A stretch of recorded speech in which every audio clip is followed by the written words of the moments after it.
What's on your mind? What's in your mind? How does your mind work? Those are excellent questions. To answer them, scientists put humans, and sometimes other animals, in various situations and see what happens. These are called psychological experiments. Today, I'm going to talk about some of those. To justify the existence of this video, I've organized these experiments on an iceberg. The top of the iceberg includes some more well-known experiments that you might have heard about if you've taken a first-year psychology course. The further down you go, the more obscure you get. There's also a final section for experiments that are on the darker and unethical side. So without any further ado, let's get started.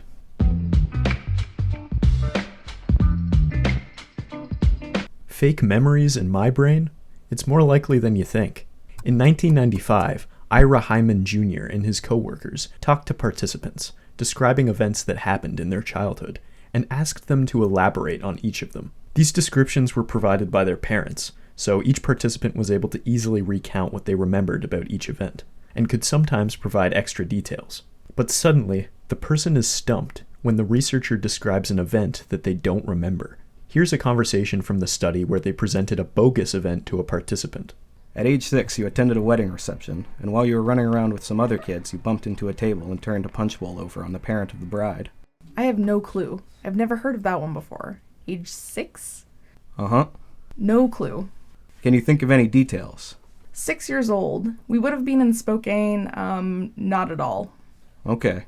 Then, in a second interview 2 days later, the participant responded like this. The next one was when you were 6 years old and you were attending a wedding. The wedding was for my best friend in Spokane, T. Her brother, older brother, was getting married, and it was over here in P, Washington, because that's where her family was from. And it was in the summer, or the spring, because it was really hot outside, and it was right on the water. It was an outdoor wedding, and I think we were running around and knocked something over like a punch bowl or something, and made a big mess, and of course got yelled at for it. Do you remember anything else? No. Okay.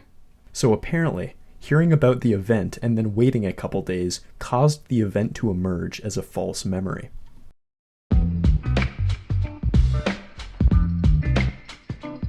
Do you remember where you were on 9/11 or when Michael Jackson died? Chances are, if you were old enough to be aware of these events, you can probably remember the details of when, where, and how you learned about them. According to Roger Brown and James Kulik, there's something special about these kinds of memories that are associated with unexpected, emotionally charged events. They were studying people's memories of the assassination of President John F. Kennedy and stated that, for an instant, the entire nation and perhaps much of the world stopped to have its picture taken. This metaphor of a photograph memory led them to coin the term flashbulb memory to refer to the memories of the circumstances surrounding how people hear about these shocking events. They argued that these aren't just ordinary memories, but they're remembered for long periods of time and are particularly vivid and detailed. But there was a problem with Brown and Kulik's study. They only asked participants about their memories years after the event had occurred, so there was no way to determine if the reported memories were actually accurate. Then Ulrich Neisser and Nicole Harsch came onto the scene and showed that flashbulb memories aren't like photographs at all. In 1986, space launches were still considered very special and were highly anticipated. And liftoff of the 25th Space Shuttle mission. The shuttle Challenger blasted off from Cape Canaveral on January 28, 1986, and everything seemed routine. But 77 seconds after liftoff, Challenger broke apart and plummeted into the ocean, killing the crew of 7. Neisser and Harsch wanted people to recount their experience hearing about this disaster. They gave participants a questionnaire within a day of the explosion, and then had them fill it out again 2.5 to 3 years later. One participant's response a day after the explosion indicated that she heard about it in class. I was in my religion class, and some people walked in and started talking about it. I didn't know any details except that it had exploded, and the school teacher's students had all been watching, which I thought was so sad. Then after class, I went to my room and watched the TV program talking about it, and I got all the details from that.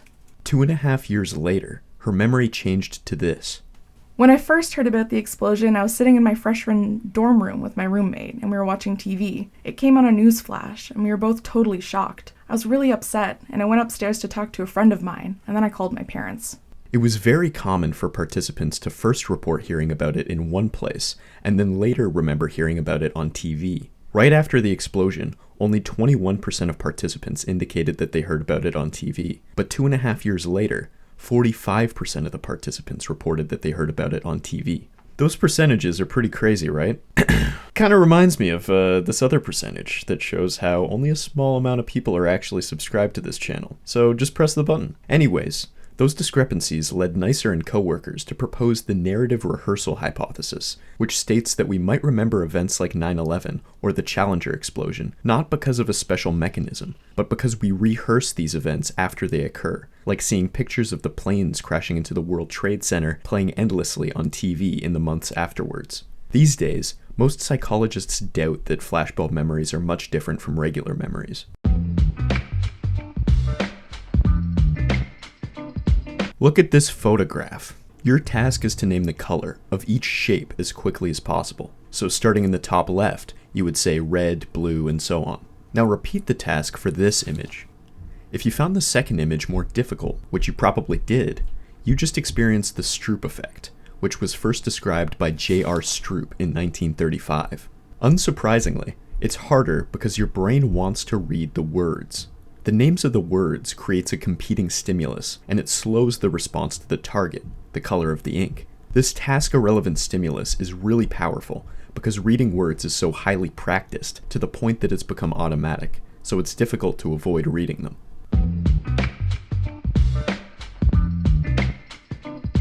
One of the easiest ways to understand how the brain works is to look at what happens when it's broken. In 1861, Paul Brocka published some work about his study of patients who suffered brain damage in an area of the frontal lobe as a consequence of strokes. These patients had really slow, labored, ungrammatical speech, and this disorder was later called Brocka's aphasia. Well, worked Autodesk, seven sales and worldwide, and very good, yeah. Fast forward 18 years, and Carl Wernicke found some patients who had damage to an area in the temporal lobe. They produced speech that was fluent and grammatical, but totally incoherent. We stayed with the water over here at the moment and talk with the people for them over there. They're diving for them at the moment. These patients not only produced meaningless speech, but were also unable to understand other people's speech. They couldn't match words with meanings. These two areas basically showed that the production of language and the comprehension of language are handled by different areas of the brain, which is a bit of an oversimplification, but this is generally understood to be true.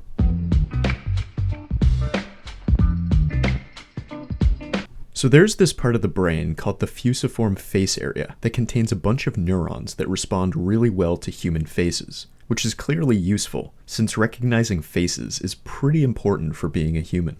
In 1999, Isabelle Gauthier and her coworkers studied this area of the brain by looking at how it responds to human faces and Greebles. What are Greebles, you may ask? Greebles are a family of computer-generated beings that all have the same basic configuration, but differ in the shapes of their parts. Human faces are also like that! Over the course of 4 days, Gauthier gave her subjects extensive training in Greeble recognition, associating names to different Greebles. After this training, the fusiform face area responded to Greebles almost as well as it did to faces. Initially, before the training, it didn't respond to them at all. Gauthier also showed that this brain area responds to other objects. For example, if you take a bunch of car experts and show them pictures of cars, this area activates. If you take a bunch of bird experts, or ornithologists, it activates when you show them pictures of birds. So apparently, our facial recognition mechanism doesn't really care if it's a face we're recognizing. It can be any complex object. This is often one of the examples used to show how plastic our brain is, since a lot of our psychological mechanisms are flexible enough to work in loads of different contexts.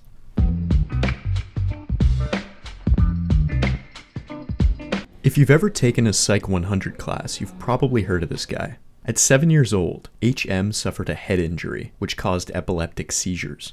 Over time, these happened more and more often and grew increasingly severe.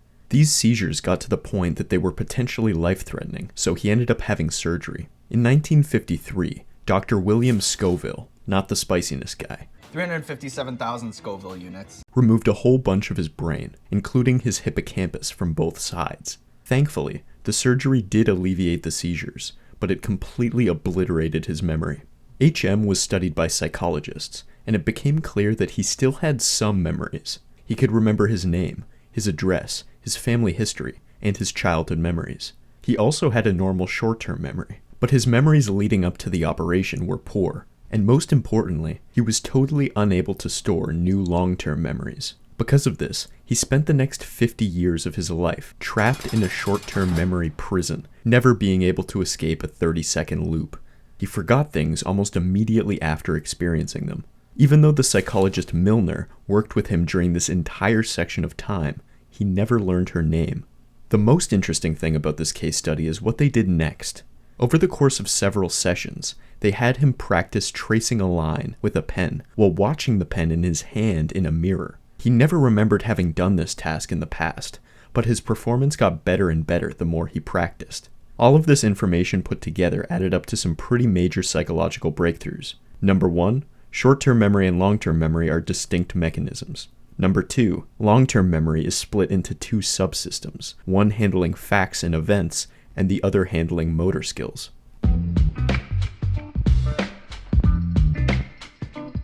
The frontal cortex is pretty important. We didn't really know exactly how important it was until a fateful day in 1848. Phineas Gage, a foreman on a railroad construction crew, had a bit of an oopsie. Blasting powder blew a 13-pound iron tamping rod straight through the left side of his face and out the top of his skull. It landed 80 feet away, along with a sizable chunk of his brain.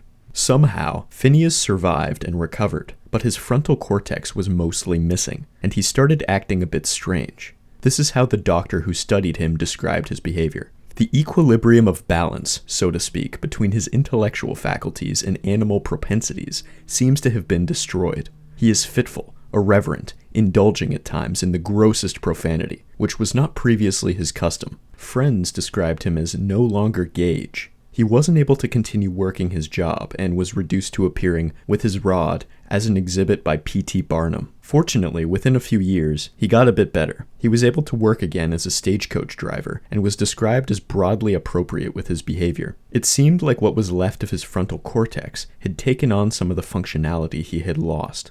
This case study shed some light on some of the functions of the frontal cortex. It allows us to do the hard things in social contexts. Things like praising the host after a shitty meal, not punching the annoying coworker, or holding in a laugh during a funeral when you thought of something funny.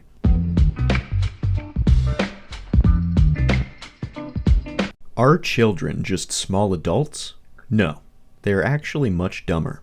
Through a series of experiments, the child psychologist Jean Piaget famously showed exactly how dumb they are. Here are a couple of the important ones. In this experiment, they have an adult and a child sit at opposite sides of a diorama of a few mountains. The child gets a chance to look at the mountains for a while, and the adult asks the child to indicate which of the 4 mountain scenes the adult can see from their perspective. For children younger than about 6 to 8, they choose the photograph that corresponds with their own perspective. Once they're older, though, they develop the ability to take on the perspective of others, and consistently choose the correct photograph. Another study looked at children's understanding of quantity and conservation. Here, this woman tricks this boy into thinking that this row of coins has more than the other, even though they both have 5 coins. Does this row have more quarters? Does this row have more quarters, or are they the same? That one has more quarters. That one has more quarters? Yeah. In this one, the woman pours the same amount of liquid into 2 identical cups. Then, she transfers the liquid from one cup into a taller one. The child now believes the taller cup contains more liquid. Does this glass have more water? Does this glass have more water, or are they the same? Has more water. This one has more water? Yeah. Can you tell me why? Because that one's higher than that one. That one's higher than that one. Conformity. Are we all just sheeple, following the herd with no agency of our own? How easy is it to make people adjust to group behavior? In 1951, Solomon Asch put this to the test. He had 6 to 8 people participate in the study. All but one of them were in on it, and only one person was actually being tested. From the subject's perspective, everyone else was just a participant like them. They sat everyone down in a line, with the real subject at the final or penultimate spot. They showed them a simple visual question, where the answer was always obvious.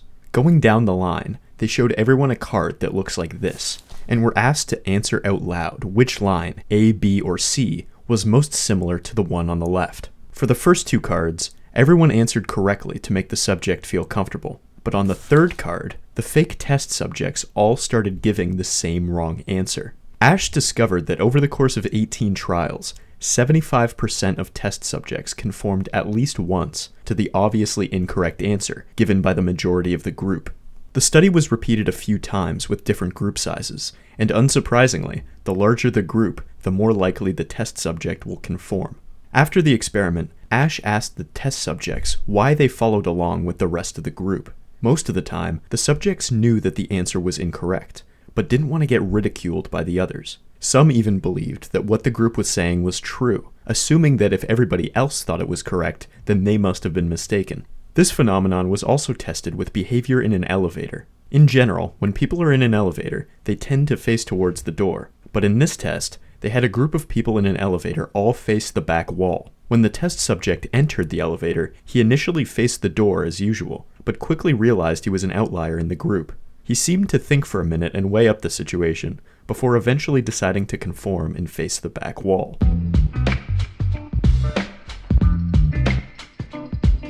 In 1970, Gordon Bauer and David Winzens decided to test whether using visual imagery in your head to connect words can enhance memory. They showed participants a list of 15 word pairs, like boat tree, for 5 seconds each. One group was told to silently repeat the pairs in their heads as they were presented. Another group was told to form a mental image where the 2 items were interacting. When participants were later given the first word and asked to remember the second one for each pair, the participants who created the mental images remembered more than twice as many words as the participants who just repeated them in their head. So there's an epic life hack. If you find yourself studying something where you need to memorize a bunch of items, try to visualize those items interacting in some way, and it should be much easier to remember them.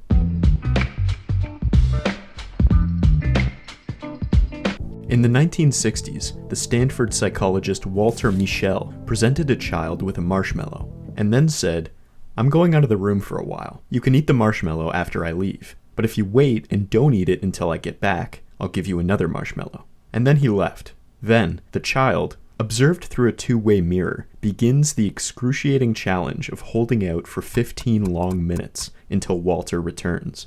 After studying hundreds of 3 to 6-year-olds in this situation, Mischel saw a lot of variability. About a third of them lasted the full 15 minutes, and the rest ate the marshmallow at loads of different times, averaging a delay of about 11 minutes. The kids tried to incorporate strategies to get through it. Some kids closed their eyes, hid the marshmallow, or sang to distract themselves. Others grimaced or sat on their hands. Some even sniffed the marshmallow, pinched off an infinitely tiny piece to eat, held it, kissed it, or pet it. As you might expect, the older kids lasted quite a bit longer and had better strategies. The younger kids described strategies like, "I kept thinking about how good that second marshmallow would taste." The problem with this is that this strategy is neurologically pretty similar to thinking about the marshmallow right in front of you. But the older kids would distract themselves, thinking about toys, pets, or their birthday. The eldest kids would adopt a kind of stoicism and thought things like, "This isn't about marshmallows. This is about the kind of person I am." Then, Mischel tracked these kids afterwards, seeing if their performance on the marshmallow test would predict anything about the adults they would become. The 5-year-olds that succeeded averaged higher SAT scores compared to those who couldn't wait, had more social success, and were less aggressive. In a moment, I'll briefly show you an image, followed by a very similar image, but with a small difference. Your job is to figure out what changed between each image.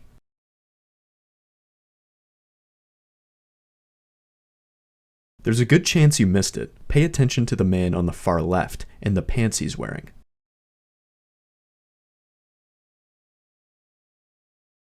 That time you probably got it. In 1997, Ronald Relsink and his colleagues did a similar experiment on a number of subjects, and it turns out that people need to watch the sequence many times before they can detect the change. This phenomenon is called change blindness. There's also a very startling example of this phenomenon from a show called Mind Control. They had people approach strangers and ask for directions. Then, they had someone pass between them carrying a large painting. During this brief moment, They swapped out the person asking for directions with someone else. The people often went along with the situation despite talking to a completely different person. In this example, the person even swapped genders.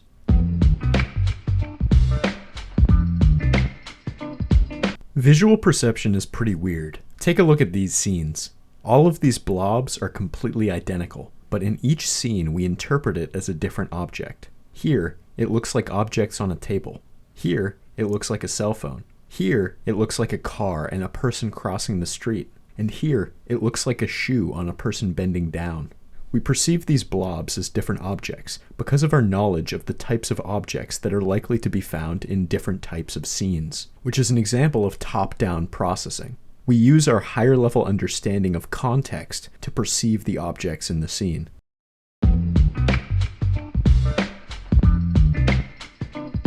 You're in a room with a corkboard mounted on a wall, and you're given the following materials: a candle, a matchbox, and some tacks. Your goal is to mount the candle on the corkboard such that it can burn without wax dripping on the floor. You can pause the video here to think about how you might solve this. In 1945, Carl Duncker presented participants with this problem. Some people tried to melt the candle a bit to stick it to the wall with wax. Some others tried to use tacks to attach it to the board. Neither of these methods were effective. Here's the solution. Notice that the box containing the matches can be used as a support rather than a container. You can use the tacks to attach the box to the corkboard and simply place the candle on top. Interestingly, participants who were given loose matches in an empty matchbox were twice as likely to arrive at the solution. So what's going on here? The people who couldn't find the solution were seeing the box as a container rather than a potential support. This is an instance of functional fixedness, the tendency to focus on a familiar function or use of an object. We all have a preconceived notion for what a box is, that is, to contain things. You have to think creatively, or outside the box if you will, to realize the alternative use for it.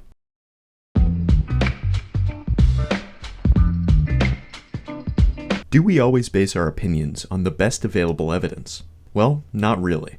In 2010, the researchers Nyhan and Reifler studied how people's viewpoints are affected by conflicting information. They used a real news story from 2003, the misconception that Iraq secretly possessed weapons of mass destruction, which was an idea pushed by the Bush administration to justify the invasion of Iraq. Participants were first given a fake news story suggesting that there were WMDs in Iraq. One group of participants were then provided with a correction stating that actually there were no such weapons found. Finally, all the participants were asked to what extent they agreed with the statement, immediately before the US invasion, Iraq had an active WMD program, the ability to produce these weapons, and large stockpiles of WMDs, but Saddam Hussein was able to hide or destroy these weapons right before US forces arrived. The results were pretty wild. Among the participants who self-identified as liberal, those who received the correction were more likely to disagree with the statement than those who didn't receive the correction. So for these folks, the correction effectively reduced their misconception. But for moderate liberals and centrists, the correction had no effect. Those who received the correction believed the misconception just as much. And most interestingly, the moderate to extreme conservatives were actually more likely to believe the misconception after being told that the information was false. All of this suggests that people's support for a particular viewpoint can actually strengthen when they're presented with corrective facts opposing their viewpoint. This is known as the Backfire Effect. This might explain why conversations between people with extremely different views can feel counterproductive, since with each new fact or argument proposed by one side, the other often clings even closer to their previous beliefs. I've lumped a few different studies into this one, since they're all pretty related, and were done by Amos Tversky and Daniel Kahneman.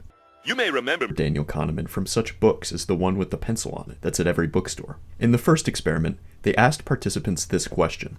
We randomly pick one male from the population of the United States. That male, Robert, wears glasses, speaks quietly, and reads a lot. Is it more likely that Robert is a librarian or a farmer? Most people will guess that Robert is a librarian. Apparently, the description of a glasses-wearing, soft-spoken reader matches with people's image of a typical librarian. But the participants were ignoring another important piece of information. In 1972, when this experiment was carried out, there were far more male farmers than male librarians in the United States. So if Robert was randomly chosen from the population, it's much more likely that he was a farmer. This piece of information is known as the base rate.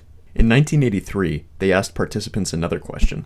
Linda is 31 years old, single, outspoken, and very bright. She majored in philosophy. As a student, she was deeply concerned with issues of discrimination and social justice, and she also participated in anti-nuclear demonstrations. Which of the following alternatives is more probable? 1. Linda is a bank teller, or 2. Linda is a bank teller and is active in the feminist movement. The correct answer to this problem is that statement 1 has a greater probability of being true, but 85% of participants picked statement 2. It's easy to see why this happened, because the description of Linda fits people's idea of a typical feminist. But the probability of the conjunction of two events, A and B, cannot be higher than the probability of the single constituents, A alone or B alone. Stating that Linda is a bank teller includes the possibility that she is a feminist bank teller, so statement 1 is always more likely. Okay, last one. Another interesting study from Kahneman and Tversky famously showed how using slightly different language can dramatically change decision-making. Subjects are deciding whether to administer a hypothetical drug. If they're told, this drug has a 95% survival rate, people, including doctors, are more likely to approve it than when told, this drug has a 5% death rate.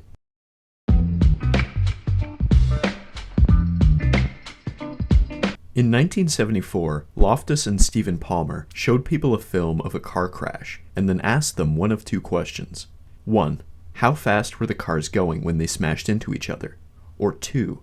How fast were the cars going when they hit each other? Even though everyone watched the same video, the average speed estimate for people who heard hit was only 34 miles per hour, but the people who heard smashed estimated 41 miles per hour. Even more interesting was a follow-up question they asked 1 week later. They asked them, did you see any broken glass? Even though there was no broken glass in the film, 32% of participants who heard smashed reported seeing broken glass, but only 14% of the participants who heard hit reported seeing broken glass. This study demonstrates the misinformation effect. Misleading information presented after a person witnesses an event can change how the person describes that event later. So yeah, eyewitness testimony should really not hold much weight in court.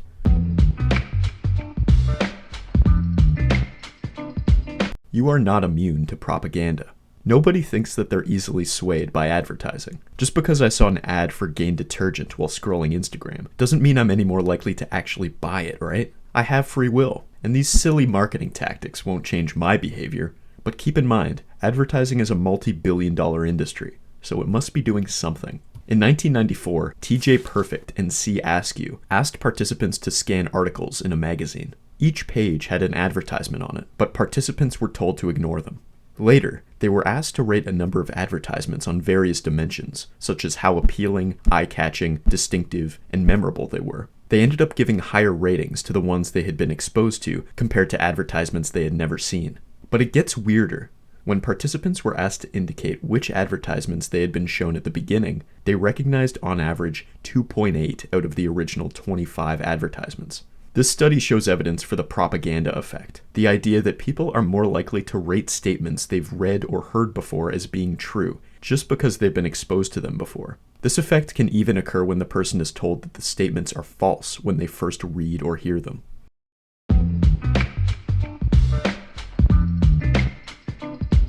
This is the 9-dot problem. If you can solve this, that means your IQ is at least 474, genius level, which is equivalent to none other than Albert Einstein. Okay, not really, but here's the problem. Draw 4 straight lines that pass through all 9 dots without lifting your pen from the paper or retracing the line. If you want to give it a shot, pause the video now and grab a piece of paper or open MS Paint. If you manage to solve this problem without Google, you're in the minority, because most people can't find the solution. Most people perceive the 9 dots as a square and don't consider the option of extending the lines outside the square. This problem is literally where the phrase "think outside the box" comes from.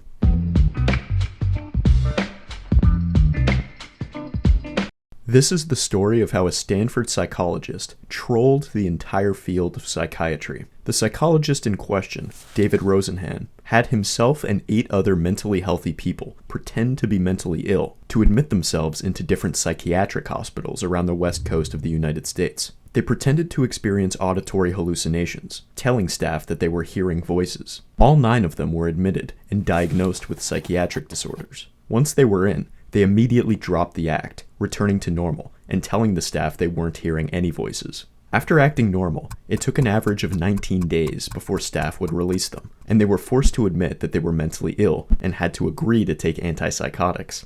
After this scandal came to light, a major hospital decided to give Rosenhan a challenge. They asked him to send fake patients to their facility and claimed that their staff would be able to figure out which patients were real and which were fake. Rosenhan accepted the challenge.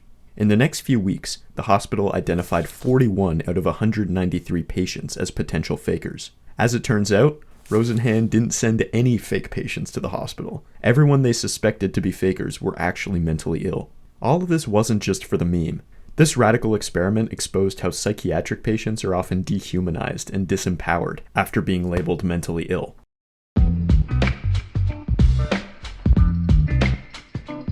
There have been some hilarious studies on male behavior when women are present. Broadly speaking, when a man is around a woman, he tends to take more risks. One study looked at everyday situations, like crossing a busy road. Single heterosexual males, when there's a female around, are more likely to cross a busy road when it's risky to do so, which supports the idea that risk-taking is a form of showing off. This study was done with a control situation where subjects were in the presence of another man. And as it turns out, later studies showed that the presence of men had no such effects on the behavior of women.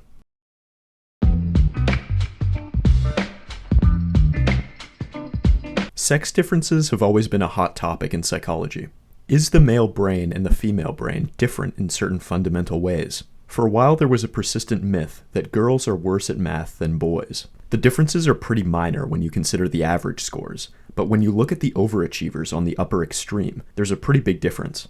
In 1983, for every girl scoring in the highest percentile on the SAT, there were 11 boys. But why the difference? Well, one suggestion was that testosterone might be the factor at play here. During development, testosterone might fuel the growth of some kind of brain region that's involved in mathematical thinking. So males with more testosterone will be better at math. It's just simple biology, they said. But in 2008, there was an interesting paper published in Science that examined the relationship between math scores and sexual equality in 40 countries, based on economical, educational, and political measures of gender equality. The worst was Turkey. The US was somewhere in the middle, and naturally, the Scandinavians were the best. As it turns out, more gender-equal countries have less of a discrepancy in math scores. For the Scandinavian countries, it became statistically insignificant. And when you look at Iceland, the most gender-equal country on Earth, girls are actually better at math than boys.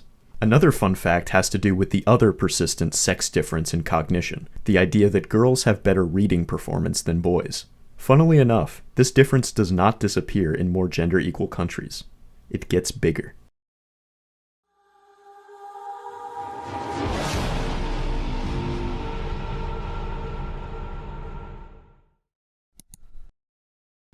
If monkey see, does monkey do?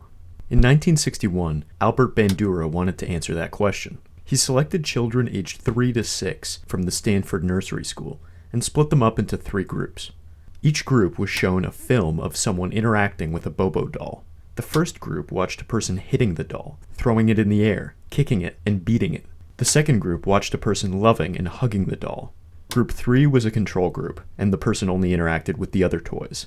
After each group of kids watched the films, they were put in a room with the Bobo doll and some other toys. Kids in the first group were pretty aggressive towards Bobo. The group 2 kids were much more careful towards the doll and seemed to enjoy playing with it. The control group basically treated it the same as the other toys. So what does this tell us? An important part of human behavior, particularly for children, is observation and imitation. When we find ourselves in social situations, we tend to mirror the people we're with, adopting similar attitudes, emotional reactions, and behaviors. After all, we're basically just sophisticated apes. Monkey see, monkey do. Whoa boy, if you're not familiar with this one already, you're in for a wild ride. MKUltra is one of those things that sounds like a wacky conspiracy theory, but actually happened for real. MKUltra was an illegal series of experiments conducted by the CIA from 1953 through to 1973, using US and Canadian citizens as ignorant test subjects. The participants endured things like electroshocks, hypnosis, sensory deprivation, isolation, torture, verbal and sexual abuse, and were secretly dosed with large quantities of psychoactive drugs like psilocybin, alcohol, heroin, and morphine. LSD was clearly the CIA's drug of choice, though, with many of the experiments involving this particular drug. The end goal of all of this was to figure out if one could brainwash and torture people to weaken their mental state, making them vulnerable to interrogation and forcing out confessions. Essentially, they were trying to find a truth drug to interrogate Soviet spies during the Cold War and possibly mind control people in a kind of Manchurian Candidate scenario. This was at a time where there was a lot of paranoia among American intelligence communities, with the Cold War and the fear of communism at its height. During this program, the CIA apparently considered buying 10 kilograms of LSD, which is about 100 million doses, with the goal of controlling the supply and making sure that other countries had no access to it. A lot of the early experiments involved using LSD to dose prisoners, drug addicts, sex workers, and people with mental illness. People who could not fight back, as one of the officers described it. As the program continued, they dosed CIA employees, doctors, government agents, and ordinary citizens, rarely with any informed consent from the subjects. Some of the experiments involved placing a subject in a room with a one-way mirror, with a camera recording the session. The subjects were dosed with high quantities of LSD and interrogated under bright lights, with doctors taking notes. A lot of these people went on to develop mental health issues as a consequence of these traumatizing experiences. But some of the subjects participated consensually, and were often given particularly extreme doses. One group of people from Kentucky, for instance, was dosed with LSD for 77 days in a row. Ken Kesey, author of One Flew Over the Cuckoo's Nest and friend of Ram Dass and Allen Ginsberg, volunteered to work on some of these experiments, studying drugs like although he was unaware that this was a CIA-funded study. This program didn't last forever, though. Eventually, the MKUltra researchers started to dismiss since the results were way too unpredictable. And in 1973, Watergate happened, which made intelligence agencies pretty paranoid. The director of the CIA, Richard Helms, ordered that all files related to MKUltra ought to be destroyed. After a New York Times article by Seymour Hersh dropped, which alleged that the CIA was doing some spooky stuff like experimenting on citizens, a committee formed and investigated, eventually revealing this information to the public. Gerald Ford, the president at the time, ultimately issued an executive order to prohibit non-consensual drug experimentation on human subjects by intelligence agencies. Later on, these limitations were extended, and now any kind of human experimentation is prohibited. John Watson was a grad student at the University of Chicago, and was among a group of people becoming increasingly dissatisfied with the dominant method of psychology at the time, analytic introspection. This approach produced wildly varying results from person to person, and the results were difficult to verify because they were interpreted subjectively as invisible inner mental processes. Watson wanted psychology to be more objective and experimental, looking specifically at prediction and control of externally observable behavior, rather than just interpreting conscious states subjectively. This new paradigm that Watson founded became known as behaviorism. Fast forward to 1920. Watson is now a professor at Johns Hopkins, and he conducts his most famous experiment inspired by Pavlov's dog, Little Albert. The goal of this experiment was to condition a phobia in a small child. The subject was Albert, a 9-month-old boy. Initially, Albert was very fond of rats and other furry things, but the researchers would subject him to a loud noise every time a rat came into close proximity with him. They would strike a suspended steel bar with a hammer every time Albert touched the rat. Unsurprisingly, this would always cause Albert to start crying. Eventually, after a few pairings of the noise with the stimulus, Albert became distressed and started crying and crawling away as fast as possible when the rat approached him, even when the noise was not present. In later experiments, Albert generalized this association to other furry objects, like a rabbit, a dog, and even a Santa Claus mask. This experiment was meant to demonstrate the process of classical conditioning, pairing one stimulus, like the loud noise, with another previously neutral stimulus, like the rat, which causes changes to the response to the neutral stimulus. Nowadays, an experiment like this would obviously be seen as unethical. Watson essentially tortured this small child in order to demonstrate classical conditioning, something that was already demonstrated by Pavlov's dog. This experiment is also pretty weak by modern standards, since there was only a single subject and no control subjects.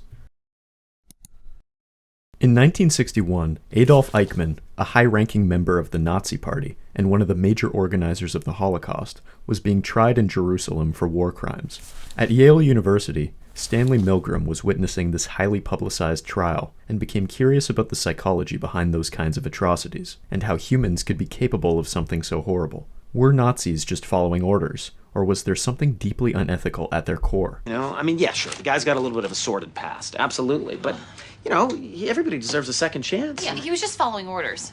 You know what I mean? Yeah. Let's not try and justify why a man would join the Nazis and yeah. I see what you're saying. because that's going to get us too far away from the point that we're trying to make. Milgram set up a study. Advertisements were sent out for a, quote, study on memory, paying $4 for 1 hour.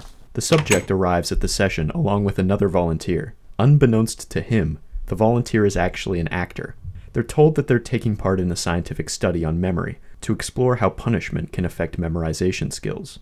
They're told that regardless of how the experiment goes down, they will be compensated with the $4. They draw slips of paper to determine their roles, but both papers say teacher, so the actual subject will always be assigned that role. The actor claims that his paper says learner. The subject enters a room with a control board, with the actor in an adjacent room strapped to an electric chair. The researcher, dressed in a lab coat to appear more professional and authoritative, provides the participant with a list of word pairs to teach the actor. The test subject reads the word pairs out loud, and then reads the first word of each pair, followed by 4 possible answers. The actor presses a button to give his response, like a multiple choice question. If the answer is incorrect, the researcher instructs the subject to administer an electric shock, with the voltage increasing in 15 volts for each wrong answer. The shock controls were labeled from slight shock to danger, severe shock. As the voltage increased, the actor would start to scream, plead for them to stop, and bang on the wall separating them. Experiment, that's all. Get me out of here. Get me out of here, please. Continue, please. Go right. In reality, the actor is not being shocked at all, and is just pretending to give the subject the impression that they're in pain. If the participant ever wants to stop the experiment, the researcher would respond with phrases like, please continue, or, the experiment requires that you continue. Out of the 40 participants in this study, 26 of them ended up administering the highest level of shock, and all of them administered at least 300 volts. Unsurprisingly, this made the subjects extremely uncomfortable. They would start sweating, trembling, groaning, and some of them even had fits of laughter. All 40 of them questioned the experiment at least once, but most of them continued when the researcher instructed them to. This experiment obviously has some questionable ethics. It's clear that a number of the subjects suffered extreme stress, but shockingly, pun intended, some of the participants were surveyed later, and 84% of them said that they were glad or very glad to have participated. The obedience this study demonstrates might be explained by conformity, sort of like the Solomon Asch experiments I mentioned earlier, but Milgram also argued that it might be related to a sense of responsibility. If the subject saw himself as just carrying out the wishes of the researcher, they might not see themselves as fully responsible for their actions. Milgram summarized the experiment saying that ordinary people, simply doing their jobs, and without any particular hostility on their part, can become agents in a terrible destructive process. Even when they're asked to carry out actions incompatible with fundamental standards of morality, relatively few people have the resources needed to resist authority. These experiments always really bum me out, so get ready for that, I guess. Harry Harlow at the University of Wisconsin abused a bunch of rhesus monkeys to examine maternal affection. In one experiment, he raised an infant monkey without a mother, but with 2 surrogates instead. Both were made of chicken wire tube approximating a torso, with a monkey-ish plastic head on top. One of the surrogates had a bottle of milk coming out of its torso, and the other had a cloth wrapped around it. The milk was meant to be the calorie provider, and the cloth the warmth of the mother's fur. The infant monkey always chose the cloth mom. Harlow wrote, "Men cannot live by milk alone. Love is an emotion that does not need to be bottle or spoon-fed." Another depressing Harlow study involved raising infant monkeys in complete isolation, with no mother or peers for the first months or even years. Absolutely no contact with another living being. Then, he placed them in a social group. Unsurprisingly, they did not assimilate well. Some would sit alone, clutching themselves and rocking back and forth. Others would display inappropriate sexual behaviors. They would do things like threaten the strong monkeys at the top of the social hierarchy. The last Harlow study I'll mention here involved raising rhesus monkeys with chicken wire surrogates again, but these ones had air jets attached to their torsos. Every time the infant would cling to its mother, they would get blasted with an uncomfortable burst of air. Now, a behaviorist would probably predict that the monkeys would run away in these situations to avoid the discomfort. But alas, the infant monkeys just clutched harder. As depressing and unethical as these experiments were, Unfortunately, they were pretty important. Today, we take for granted the idea that babies need love, but in the early 20th century, psychologists actually warned women against showing their children too much affection. We have Harlow and these horrible experiments to thank for challenging that conventional wisdom. In October 1970, a young girl hobbled into an LA welfare office. She was about 13 years old, but looked like she was 6 or 7, and was extremely skinny. She also had a strange way of holding up her hands, like a rabbit. Her mother was just looking for an office with services for the blind, but ended up in the wrong room. But the welfare officers were more concerned with the little girl. At first, they figured she just had autism, but they realized that she couldn't talk, could barely chew or swallow, couldn't focus her eyes or extend her limbs, and she weighed only 59 pounds. To protect her identity, people refer to her as Genie. Her unfortunate situation was the result of her horribly abusive father, who had strapped her in a makeshift straitjacket tied to a chair in a silent room of the house since she was a toddler. She was forbidden from crying, speaking, or making any sound. If she broke these rules, she was beaten and growled at like a dog. Genie's father grew up in foster homes and worked as a machinist on aircraft assembly lines in LA during and after World War II. He was a control freak who hated noise and wanted nothing to do with children, but children arrived. His first child died as a baby after she was left in a cold garage. His second died from birth complications. His third, a boy named John, survived, followed 5 years later by Genie. In 1958, a drunk driver killed his mother, and he quickly spiraled into anger and paranoia. He ruthlessly abused John and locked Genie in her suburban prison, barely able to move. After authorities tracked him down in 1970 and charged him with child abuse, he shot himself. He wrote a note saying, "The world will never understand."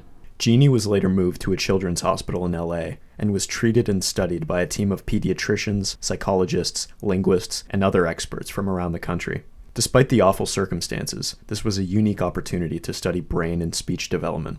Genie was able to speak a few words like blue, orange, mother, and go, but mostly stayed silent. She shuffled around with a hop and would often urinate or defecate when she was stressed. Doctors called her the most profoundly damaged child they had ever seen. At first, progress was looking good. She learned to play, chew food, dress herself, and enjoy listening to music. She was able to expand her vocabulary and sketch pictures to communicate what she couldn't with words. Language and thought are distinct from each other. For a lot of us, most of our thoughts are in the form of words and language. But for Genie, her thoughts were basically nonverbal, but she was still thinking. One of the researchers noted, "She was smart. She could hold a set of pictures so they told a story. She could create all sorts of complex structures from sticks. She had other signs of intelligence. The lights were on." Over time, progress slowed down. Genie could still learn new words, but continued to struggle putting them into sentences. This gave credence to the view that there is a critical period for language development, and she missed this window. Eventually, research funding dried up, and Genie was moved through a series of foster homes and state institutions, with social workers who banned access from researchers. Genie's progress in language, communication, and caring for herself quickly reversed, and might have never recovered. Since then, there's not much known about Genie's life. She's currently about 65 years old. Genie's legacy, although tragic, was significant. As I mentioned, she provided strong evidence for the critical theory hypothesis. Her exceptional nonverbal skills also indicate that there's a separation between cognition and language acquisition, which was a fairly new concept at the time. This has been the Psychological Experiment Iceberg. As always, click the thumb to sway the algorithm, click the big red button to see more of my stuff, and thanks for watching.